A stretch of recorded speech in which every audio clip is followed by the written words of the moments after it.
ને દીકરો તમે જો એના પર એવડો મોટો બોજો મૂક્યો છે અને આ એનું ઘર વયું જાય તો એનું કોણ અત્યારે કામી ગયા છે એનું ગુજારો કોણ કરે એનું પેટ ભરે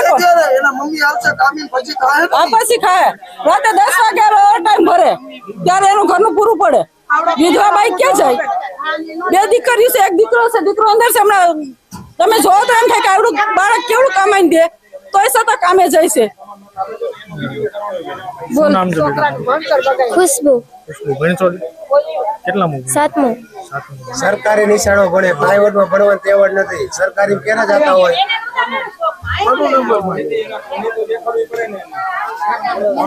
જરા કોકની આવી વેદનાનું તમે કઈક ઉપર મોકલો તો અમારા સામું જોવે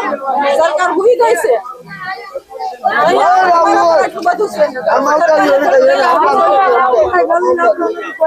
મારી વેદના સાંભળે અમે વિનંતી કરીશું બીજું કઈ અમે નથી કે તમે લડાઈ નથી અમારે કરવી કે અમારા પર થોડીક દયા રાખે અને હમો આશરો દે